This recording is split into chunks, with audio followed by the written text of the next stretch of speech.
GD Islamic cartoon, ইসলাম, আদব শিক্ষা ও নৈতিকতায় সমৃদ্ধ। আলিপুর গ্রামে বাস করত সমেত ব্যাপারী নামে এক মুদি দোকানি। গ্রামে এক নামেই তাকে সবাই ধনী ব্যক্তি নামেই চিনে থাকে। অল্প মূল্যে পণ্য কিনে তা চড়া দামে বিক্রি করত সমেত ব্যাপারী। গ্রামে একটাই দোকান থাকার কারণে লোকজন তার কাছে যেতেই বাধ্য ছিল। কিছুই করার ছিল না গরিব মানুষদের, চড়া দামেই তার কাছ থেকে পণ্য কিনতে হতো। বাবা, আমাকে 1 কেজি চাল দিবে? দিমু না কেন, টাকা দিলে অবশ্যই দিমু। 100 টাকা দাও, 1 কেজি চাল অহনি দিতাছি। কি বলো বাবা, 1 কেজি চালের দাম 100 টাকা? এত টাকা আমি কই থেকে দিমু? 1 কেজি চাল তো মাত্র 50 টাকা। আমি এই গ্রামে নতুন বাবা, আমি অনেক গরিব মানুষ। দাও না আমাকে 1 কেজি চাল 50 টাকায়। আরে না না, কি কও? তোমার মাথাটা তো ঠিক আছে নাকি? 1 কেজি চাইল আমি 50 টাকায় বিক্রি করলে আমার লাভ থাকবো নি? দূর হও তো এখান থেকে, আমার সামনে থেকে যাও তো।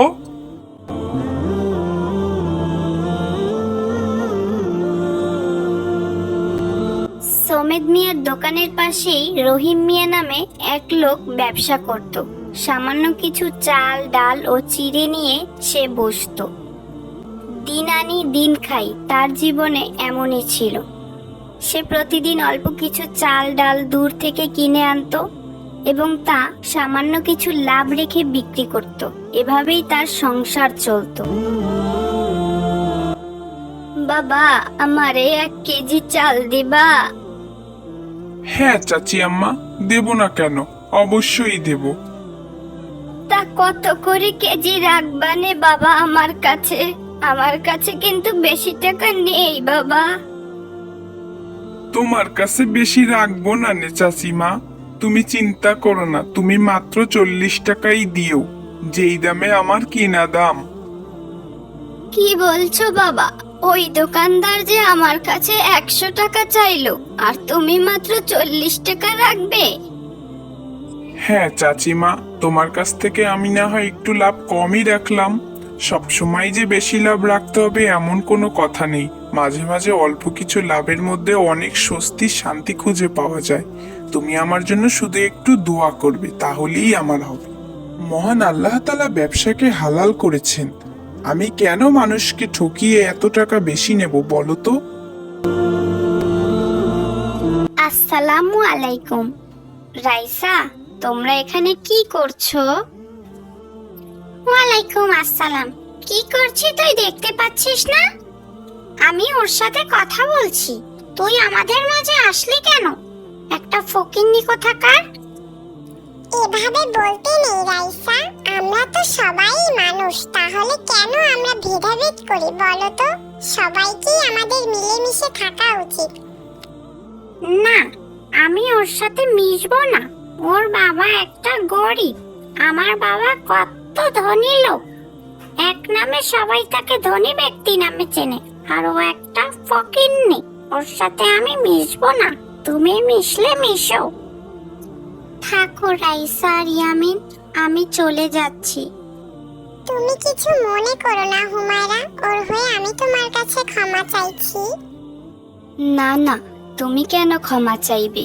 দোষ তো আমারই। আসলেই আমার বাবা তো গরিব, আমিও গরিব।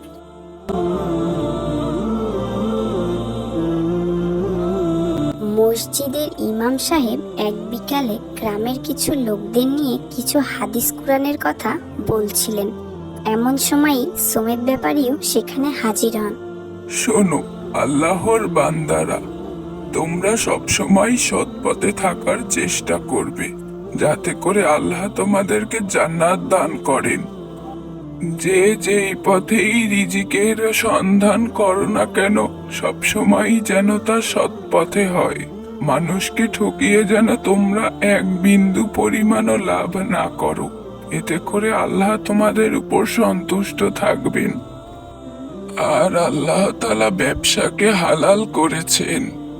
তোমরা কখনোই তা অতিরিক্ত লাভ গ্রহণ করে হারামে পরিণত করবে না।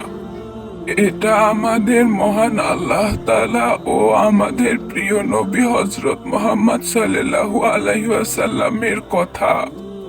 যদি কেউ কখনো ভুলেও করে থাকো, অবশ্যই তা মহান আল্লাহর কাছে ক্ষমা চাইবে। আল্লাহ বড়ই ক্ষমাশীল। হায় আল্লাহ, এ আমি কি শুনছি? তুমি আমারে মাফ কইরা দাও। আমি কত বড় ভুলের ও পাপের মধ্যে ছিলাম। না জেনে বুঝে আমি কত মানুষকে ঠকিয়েছি। হায় আল্লাহ, আমি আর কোনোদিনও এমন পাপের কাজ করব না। মানুষকে ঠকিয়ে 1 টাকাও আমি ইনকাম করব না। আমাদের গ্রামের ওই রহিম মিয়ার মতো হালাল পথে আমি অল্প টাকা রোজগার করব। আল্লাহ, তুমি আমাকে মাফ করো।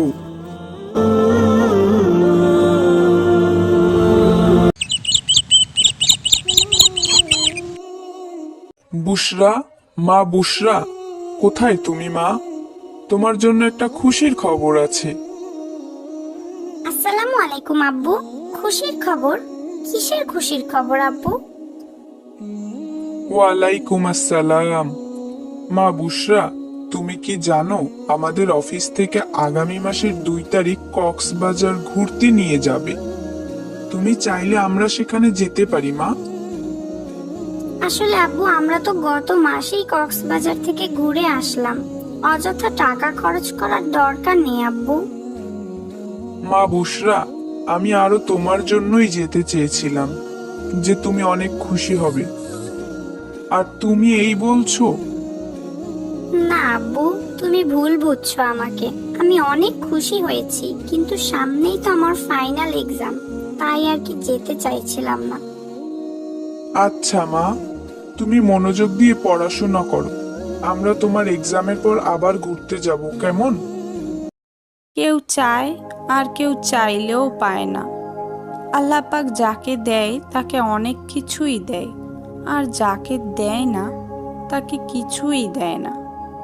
আমাকেও দেখো, আজ আমার বাবা মা বেঁচে থাকলে আমারও তো কত শখ আল্লাহ তারা পূরণ করতেন। ঘুরতে যাওয়া তো দূরের কথা, দুবেলা ঠিক মতো খেতেই কষ্ট হয়ে যায়। খাদিজা, ওখানে দাঁড়িয়ে কি দেখছিস? এদিকে আয় তো, একটু কাজ করে দে তো। এই তো আসছি আপামনি।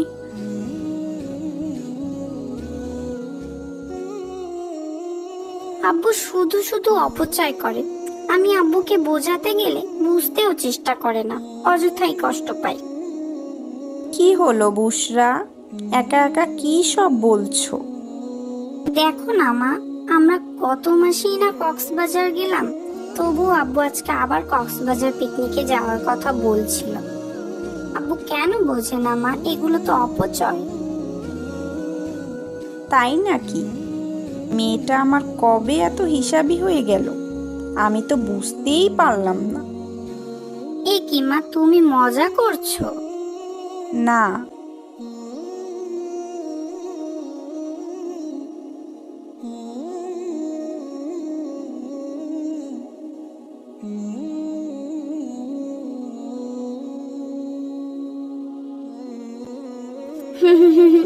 ঠিকই বলেছো। এখন আমার মাদ্রাসায় যাওয়ার সময় হয়ে গিয়েছে মা, আমি মাদ্রাসায় গেলাম। আসসালামু আলাইকুম। ওয়ালাইকুম আসসালাম। সাবধানে যেও বুশরা মা, আল্লাহ হাফিজ। বুশরা আপু মাদ্রাসায় গিয়েছে। এখন আমি বুশরা আপুর খেলনাগুলো দিয়ে একটু খেলতে পারবো। কি মজা! খাদিজা, বাসায় মেহমান আসবে, কিন্তু আমার চিনি ফুরিয়ে গিয়েছে। এখন দোকানে কে যাবে বলতো? কি বিপদ হলো এখন। আপামনি, সামনেই তো দোকান, আমি গিয়ে নিয়ে আসি। তুই আনতে পারবি তো? হ্যাঁ আপামনি, আপনি চিন্তা করেন না, আমি ঠিকঠাক মতোই আনতে পারবো। আচ্ছা, এই নে 100 টাকা, 50 টাকার চিনি আনবি আর 50 টাকা ফেরত আনবি, কেমন? ঠিক আছে আপামনি।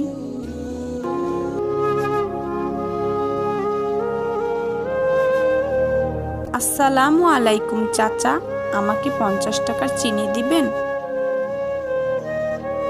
ওয়ালাইকুম আসসালাম। এই নাও চিনি। বুশরা, মা বুশরা, কোথায় গেলে?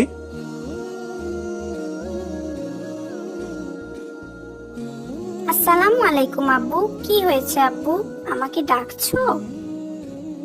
ওয়ালাইকুম আসসালাম। হ্যাঁ মা, আজকে সন্ধ্যায় আমরা বাইরের ডিনার করব, তোমার মাকে বলে দিও, কেমন?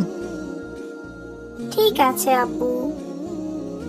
ইস, আজ যদি আমার আব্বু আম্মু বেঁচে থাকতেন তাহলে আমিও তাদের সাথে আজ বাইরে খেতে যেতে পারতাম, কতই না মজা হতো।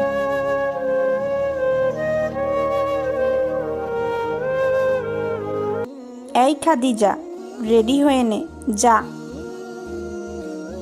কেন আপামনি, আমাকে আপনি মাফ করে দেন আপামনি। আপনারা ছাড়া আমার তো কেউ নাই। আপনাদের এখানে থাকলে তাও আমি দুবেলা দুমুঠো খেতে পারি, খেলা করতে পারি। আপনারা আমাকে কত ভালোবাসেন।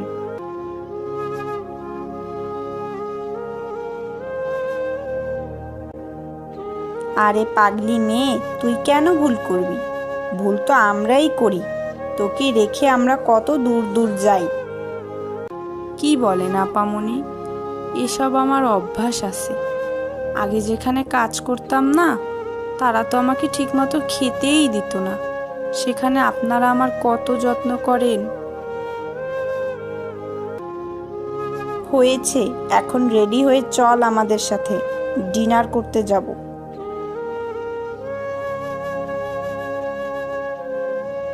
কি বলছেন আপামনি? ঠিকই বলছি।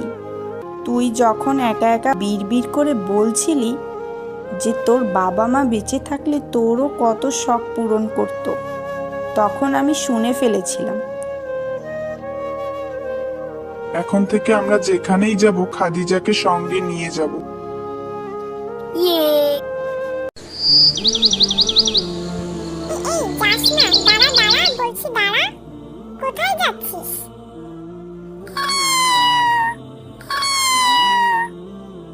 এই তো ধরেছি।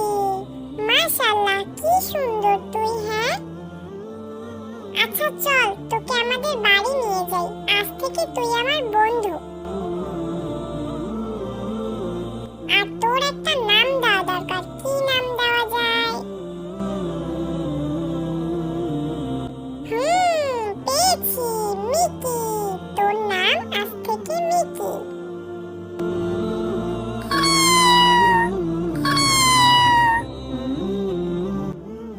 ও মিকি, তোর অনেক খিদে লেগেছে বুঝি?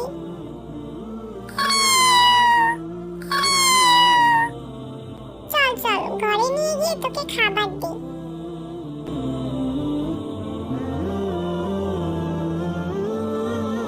কোথায় গিয়েছিলে ফাতেমা? আর তোমার সাথে এই বিড়ালটা কার?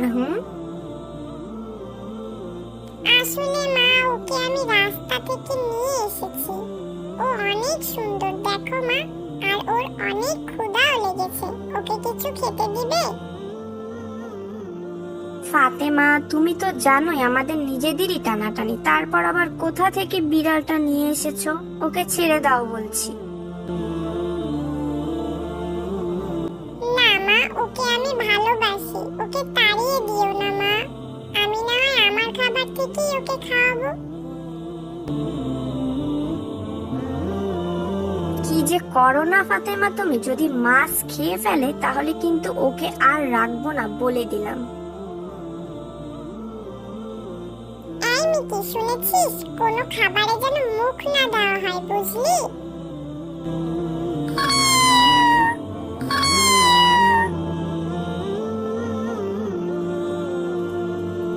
এরপর একদিন ফাতেমা বাসায় না থাকায় হঠাৎ করেই মিকি ফাতেমাদের ঘর থেকে একটা মাছ খেয়ে ফেলেছে। এর মধ্যেই রহিমা বেগমও চলে এসেছে। সে তো দেখে ভারী রেগে গেছে। খেয়ে ফেললো রে, খেয়ে ফেললো, সব মাছ খেয়ে ফেললো। ফাতেমা, ফাতেমা কোথায় যে গেল? এই বিড়াল, যা যা, হুস হুস। আর কখনো যদি আসিস তাহলে মারবো কিন্তু। আজকের মতো ছেড়ে দিলাম, দূর হ। আজ ফাতেমা আসুক ঘরে।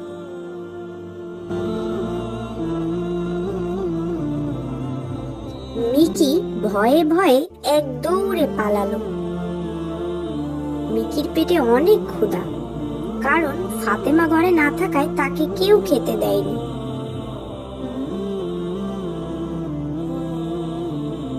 মিকি হাঁটতে হাঁটতে একটা বাড়ি দেখলো।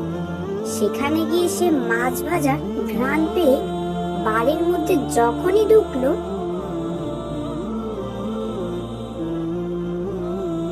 এই এই, যা যা, দূর হ, বাড়ি থেকে দূর হ। কোত্থেকে যে আসে বিড়ালগুলো।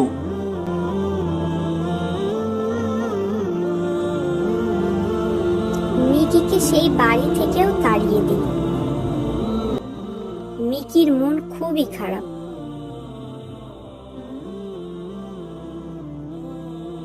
মিকি মনের দুঃখ নিয়ে হাঁটতে হাঁটতে দেখলো আরো একটা বাড়ির মধ্যে খাবারের সুবাস আসছে। সে মনে মনে এক স্বস্তি পেল যে হয়তো তারা তাকে খেতে দিবে। মিকি তখনই দৌড়ে গেল বাড়িটিতে, কিন্তু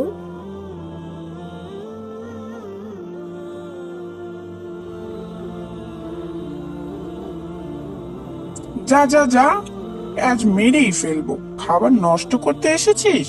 দূর হ, দূর হ বলছি। দেখি লাঠি কই, লাঠি কই। মিকি মন খারাপ করে সেখান থেকেও কোনো রকমে জীবন নিয়ে পালিয়ে এলো।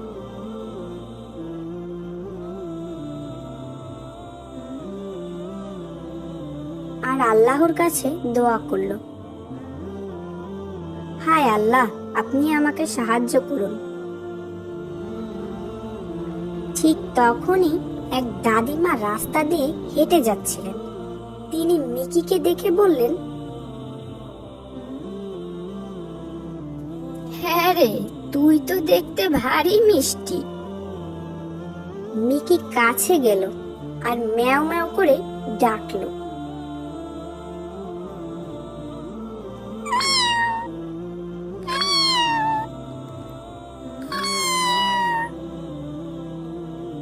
কোথা থেকে এলি তুই?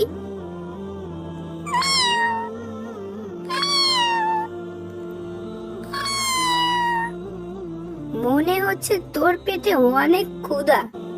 আমার সাথে আমার বাড়ি যাবি? ওখানে আমি একাই থাকি, তোকে খুব যত্ন করব। মিকি আবারও ম্যাও ম্যাও বলে দাদিমার ডাকে সাড়া দিল।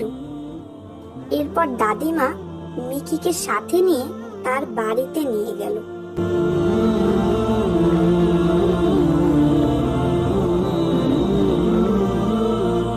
এবং মিকি তার বাড়িতে বেশ মজার সাথে দিন পার করতে লাগলো। তো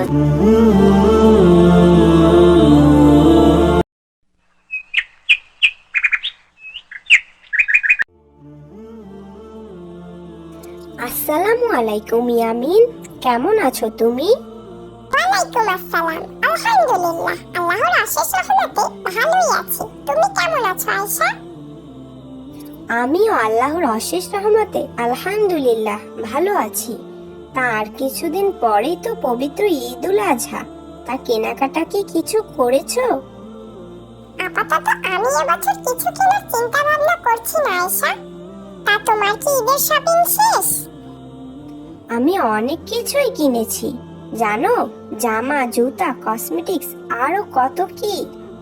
আরো অনেক কিছু বাকিও আছে। তা তুমি এবার কিছু নেবে না কেন ইয়ামিন? তোমার বাবা তো একজন অত্যন্ত ধনী ব্যক্তি, তাহলে নিবে না কেন? তাহলে তো বেশ ভালোই, তোমার ঈদ তো এবার বেশ ভালোই কাটবে। তা ঠিক বলেছ, কিন্তু তুমি তো এখনো কিছুই নাওনি, তোমার ঈদ তো ভালো কাটবে না। শোনো আয়েশা, তোমাকে কিছু কথা বলছি, কিছু মনে করো না যেন। আল্লাহ আমাকে যখন যে অবস্থায় রাখুক না কেন, তাতেই আমি আলহামদুলিল্লাহ। কারণ আমরা যদি চিন্তা করে দেখি, আমাদের পেয়ারে নবী হযরত মুহাম্মদ সাল্লাল্লাহু আলাইহি সাল্লাম এবং আরো কত শত সাহাবী রাসূল যাদের কত অর্থ সম্পদ থাকা সত্ত্বেও তারা কখনোই বিলাসবহুল জীবনযাপন করেননি। তারা নিজে কষ্ট করেছে এবং গরিবদের সহায়তা করেছে। তাদের অর্থ সম্পদ দিয়ে নিজেদের সবটুকু বিলিয়ে দিতেন তারা। তারপরও তারা নামাজে আল্লাহর কাছে ভীত থাকতেন। না জানি আল্লাহ তাআলা তাদের হাসরের ময়দানে কোন কাঠগড়ায় দাঁড় করায়। তাহলে আমি কিভাবে আল্লাহর শুকর আদায় না করে থাকি বলো তো?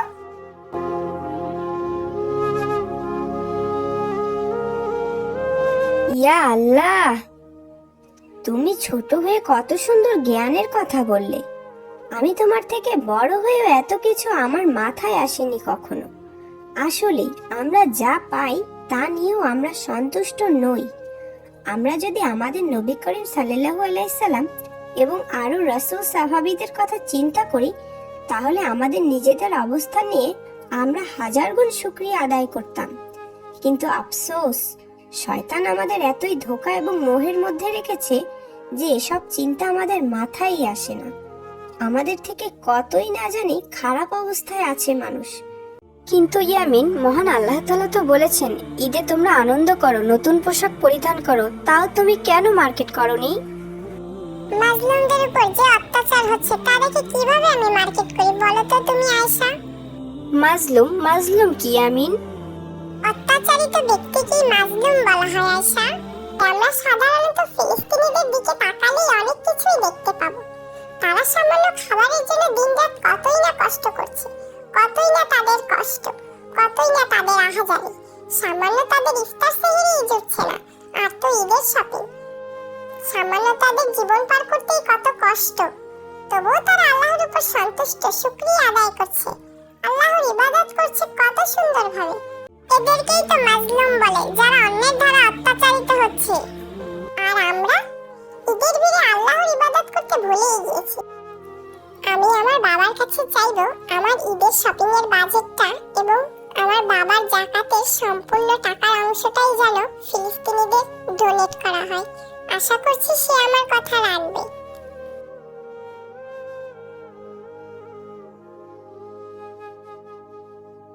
এ তুমি আমায় কি মনে করিয়ে দিলে ইয়ামিন? আসলেই আমরা তো ফিলিস্তিনিদের কথা ভুলেই গিয়েছি প্রায়। সময়ের সাথে সাথে আমরা আসলেই সবকিছু কেমন যেন গুলিয়ে ফেলি, নিজেদের নিয়ে ব্যস্ত হয়ে পড়ি। এই তো দুনিয়াবি জীবন, আল্লাহ আমাকে মাফ করুন, আমি যা করার করে ফেলেছি। কিন্তু আর নয়, আমিও আমার বাবাকে বলবো আমাদের ঈদের শপিং এবং যাকাতের সম্পূর্ণ টাকাটা যেন সম্পূর্ণ ফিলিস্তিনিদের ডোনেট করে।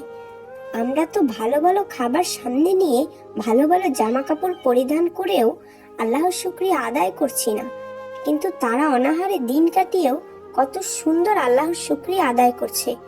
ইয়া আল্লাহ, তুমি আমাকে মাফ করো।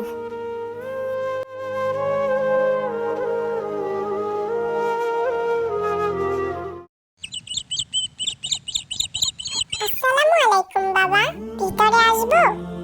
ওয়ালাইকুম আসসালাম ইয়ামিন, অবশ্যই এসো। মনোযোগ দিয়ে তুমি এত কি ভাবছো বাবা, জানতে পারি? কি আর ভাববো বলো বাবা, তুমি তো জানোই ফিলিস্তিনিদের অবস্থা, তাদেরকে নিয়েই ভাবছি। হ্যাঁ বাবা, কি আর করব আমরা, আল্লাহর কাছে দোয়া করা ছাড়া আমাদের হাতে যে আর কিছুই নেই। যাই হোক, তুমি কেন এসেছো বাবা বলো। আসলে তোমার সাথে একটি বিষয়ে পরামর্শ করতে এসেছিলাম। আমি চাইছিলাম এবার আমার ঈদের শপিং এর টাকা এবং তোমার যাকাতের সম্পূর্ণ টাকাটা ফিলিস্তিনিদের ডোনেট করতে। মাশাআল্লাহ মাশাআল্লাহ, আলহামদুলিল্লাহ। তোমার মাথায় যে এত সুন্দর একটি বুদ্ধি আসবে তা আমি চিন্তাও করিনি। তুমি আমাকে অনেকটাই শান্তি দিলে বাবা। আমি চিন্তা করছিলাম আমি তাদের জন্য কি করতে পারি। আসলে কি দোয়া করা ছাড়া আমার আর কিছু করার আছে? তুমিই আমার উপায় বের করে দিলে বাবা, তুমিই আমার উপায় বের করে দিলে।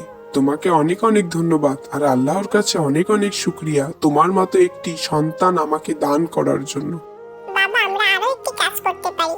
আমাদের কাছে যত বন্ধু বান্ধব প্রিয় মানুষ আছে তাদের কাছে বলতে পারি তারাও যেন তাদের যাকাতের টাকাটা ফিলিস্তিনিদের ডোনেট করে।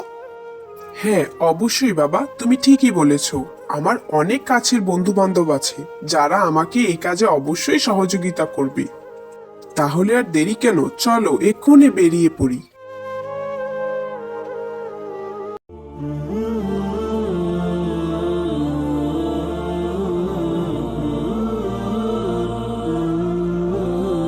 কি সুন্দর খেলনাটা! আমি যদি খেলনাটা কিনতে পারতাম। কোথায় গেলে ইয়ামিন? আসছি দাদি।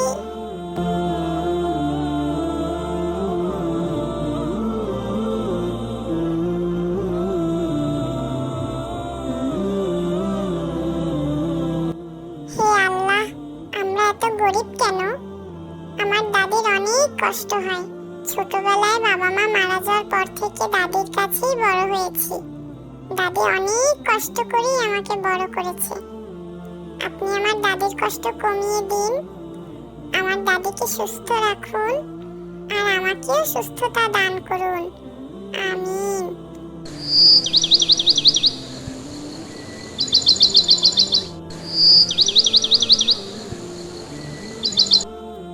ইয়ামিন, ইয়ামিন, আসছি দাদি। আমি যাচ্ছি সুপারিগুলো বিক্রি করতে। ইফতারির আগে ফিরতে হবে তো। তুমি সাবধানে থেকো ইয়ামিন। ঠিক আছে দাদি, তুমি সাবধানে যেও।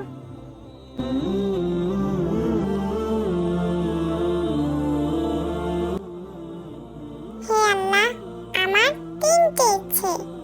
1, কবরে আমার মা বাবাকে ভালো রাখেন। 2, আমি যেন ফজরের সালাতের জন্য ঠিক সময় উঠতে পারি।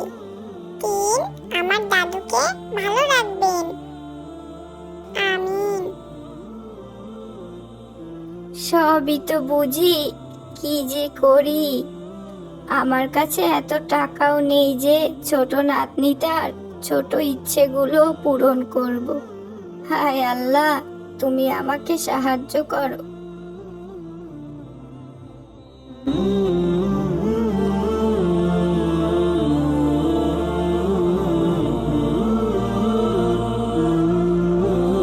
আজকে নাতনিটার জন্য দেখি একটা ছোটখাটো খেলনা কিছু কিনে নিয়ে যেতে পারি কিনা।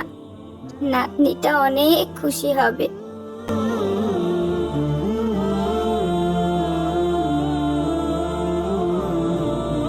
ইয়ামিন, ইয়ামিন, কোথায় গেলে? আসসালামু আলাইকুম দাদি, আমাকে ডাকছো? ওয়ালাইকুম আসসালাম। দেখো তো এই খেলনাটা তোমার পছন্দ হয়েছে কিনা? মাশাআল্লাহ, কি সুন্দর!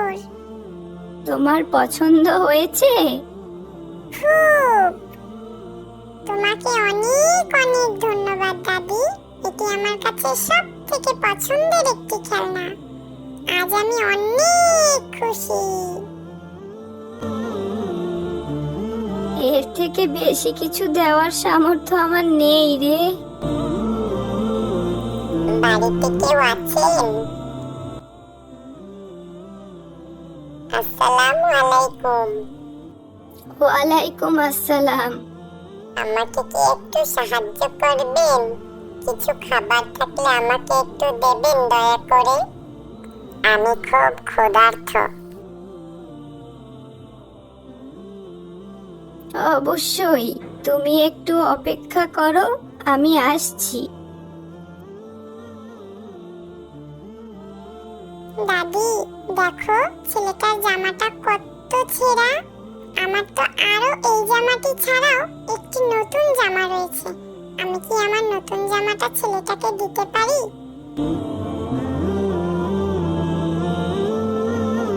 এই যে নাও, এই জামাটি আমি তোমাকে ঈদের উপহার দিলাম। নতুন বলতে আমার কাছে এই একটি জামাই ছিল। মাশাআল্লাহ, জামাটি অনেক সুন্দর। এটা তো দুনিয়ার সবচেয়ে সুন্দর জামা। তোমাকে অনেক অনেক ধন্যবাদ। আল্লাহ তোমার ভালো করুন।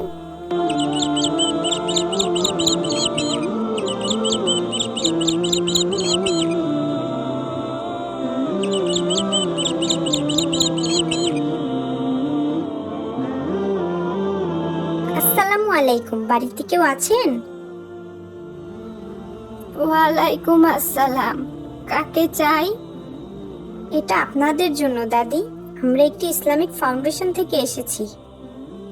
তোমাকে অনেক অনেক ধন্যবাদ। এসো ইয়ামিন, দেখি তো কি কি দিয়েছে। মাশাআল্লাহ, কি সুন্দর। আমি আপনাকে অনেক ভালোবাসি আল্লাহ।